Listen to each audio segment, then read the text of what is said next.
Assalamu alaikum to all lecturers and fellow students. Today I'll be giving a speech titled Lifting the Siege, Supporting the Sumu Flotilla and Ending the Blockade on Gaza.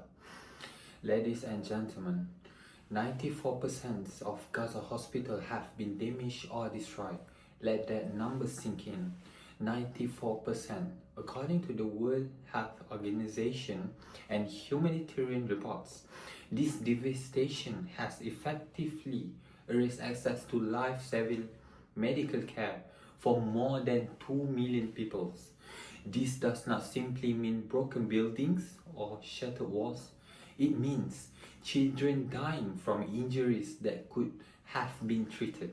It means mothers giving birth without medical assistance. It means entire communities living with the constant fear that a simple illness or minor injury could now be a death sentence.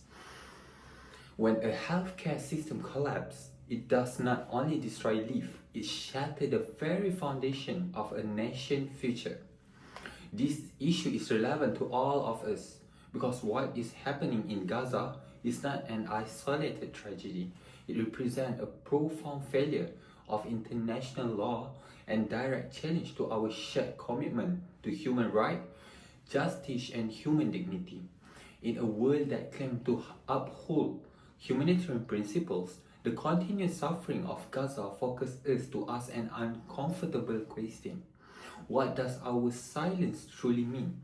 I stand before you today, having spent weeks researching reports from the United Nations, the World Bank, and international organizations working on the ground. These sources consistently document the historical roots of the blockade and its devastating consequences. The evidence is overwhelming and it demands our attention. My central message today is clear. The international community must support the Sumu flotilla and demand an immediate and unconditional end to the blockade on Gaza. In order to alleviate the humanitarian catastrophe and uphold international law, to do this, I will first explain the severity of the problem created by the blockade, then present the Sumu flotilla as a practical and peaceful solution, and finally outline the undeniable benefit of lifting the siege. To understand the urgency of this cause, we must first confront the harsh reality of the blockade impact on human life and the economy. For more than a decade, the blockade has suffocated Gaza's economy, creating widespread poverty and destroying any chance of self-sufficiency. According to the World Bank, Gaza's economy contracted by an astonishing 86% in 2024 alone. This is not a recession, it is an economic collapse. Business have been wiped out, jobs have disappeared, and unemployment has soared to unimaginable levels. Families that once relied on stable incomes now struggle daily just to survive. An economy cannot function when movement is restricted, trade is blocked, and resources are systematically denied. Alongside economic collapse, Gaza faces a severe health and water crisis. The destruction of infrastructure has resulted in unsafe water, pure sanitation, and a breakdown of healthcare services. UNRWA reports that health centers in Gaza are now treating an average of 10,300 infectious disease cases every single week. Many of these illnesses are directly linked to contaminated water and inadequate sanitation. These are not unavoidable disasters. They are the direct consequences of a prolonged siege that prevent essential supplies from entering. Given this devastating reality, the question becomes, what can be done? This is where the Sumu flotilla emerged as a vital and peaceful response. Supporting the Sumu flotilla is a crucial, non-violent act of resistance that challenged the blockade and pressured the global leaders to enforce international law. The flotilla directly confronts the legality of the siege by asserting the fundamental right to free for humanitarian aid. United Nations human rights experts have publicly expressed solidarity with the flotilla, emphasizing that any attempt to block it would constitute a serious violation of international law. This support underscores the legitimacy of the flotilla's mission and highlights the moral responsibility of the international community. Beyond its legal and symbolic significance, the Sumut flotilla serves a very practical purpose.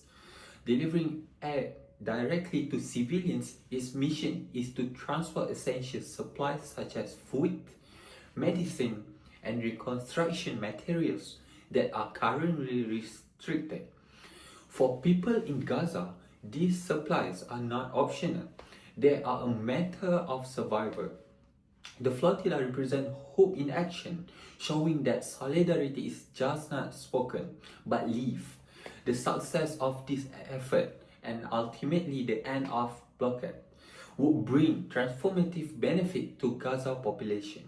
Lifting the blockade would restore basic human rights and dignity while opening the path toward economic stability and self-sufficiency. First, it would allow the immediate entry of medical equipment, clean water system, and sanitation supplies.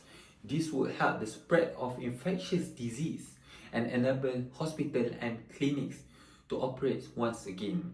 Ending the siege is essential to reversing the current public health catastrophe that sees thousands of preventable illnesses every week. Second, removing restriction on imports and export would be the critical first step forward. Economic recovery and reconstruction. According to international estimates, rebuilding Gaza will cost over 53 billion US dollars.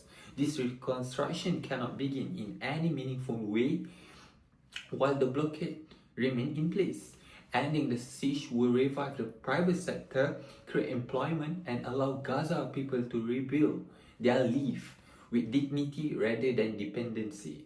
In closing, the evidence of suffering is undeniable, and the time for decisive action is now. Today, I have shown the depth of the humanitarian crisis caused by the blockade, presented the Sumut flotilla as a direct and lawful solution, and highlighted the profound benefit of lifting the siege.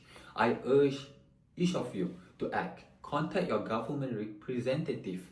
Demand that they publicly support the Sumut flotilla right to safe passage and call for an immediate and unconditional end to the blockade of Gaza. Silence only strengthens injustice, but action can save lives. That's all from me. Thank you.